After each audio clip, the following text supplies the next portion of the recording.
شان رحمت کو، جس کو بھی اللہ رب العزت جل جلالہ کی شان معلوم ہوگی اور شان رحمت کے بارے میں جو جانتا ہوگا، وہ اپنے رب کو جب بھی پکارے گا تو اس کی رحمت ہی کے ساتھ پکارے گا اور اس کی رحمت کو آواز دے گا۔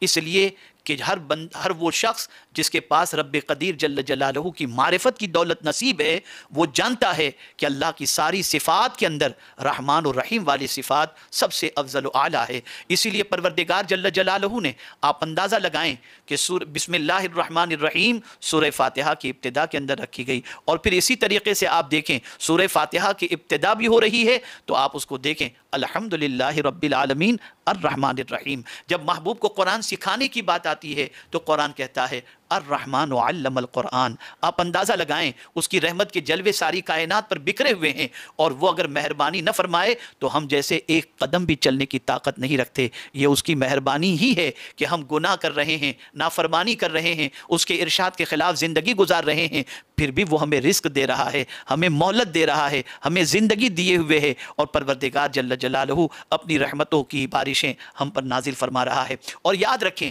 انبیاء کرام علیہم الصلاۃ والتسلیم جب بارگاہ سمدیت میں التجا کرتے ہیں تو اس کی رحمت ہی کو پکارتے ہیں۔ جیسا کہ میں آپ کو عرض کروں کہ آپ سورہ بقرہ کی آخری آیات کی طرف توجہ مبذول کریں تو آپ کو پتہ چلے گا ربنا لا تؤاخذنا ان نسینا او اخطأنا ربنا ولا تحمل علينا اصرا كما حملته على الذين من قبلنا ربنا فاغفر لنا ذنوبنا۔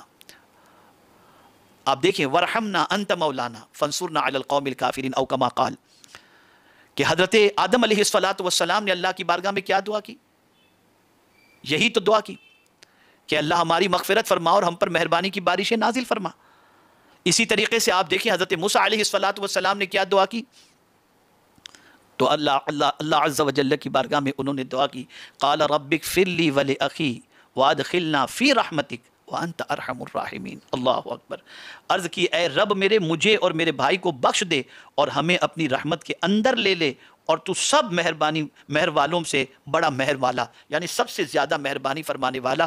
جتنے بھی مہربانی کرنے والے دنیا کے اندر ہیں اور تیری مخلوق میں ہیں، ان میں سب سے زیادہ اگر کوئی مہربانی کرنے والی ذات ہے تو اے میرے کریم تو ہی ہے، تجھ سے بڑا کوئی مہربانی کرنے والا نہیں ہے۔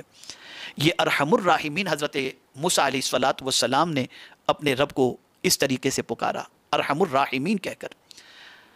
فرمایا گیا جب کوئی بندہ اپنی دعا کے اندر یا ارحم الراحمین یا ارحم الراحمین یا ارحم الراحمین یا ارحم الراحمین یا ارحم الراحمین اس طریقے سے 3 یا 5 مرتبہ کہہ کر پکار کر اپنے رب کو، اس کے بعد جب دعا کرتا ہے تو وہ ایسا ہی ہے کہ اگر کسی کو کچھ کہنا ہے اور مکمل طور پر اس کی توجہ اگر آپ چاہتے ہیں، جس کسی نے آپ کو کچھ کہنا ہے تو آپ اس کے کان میں بات کریں گے تاکہ اس کی مکمل توجہ آپ کی بات کی طرف ہو۔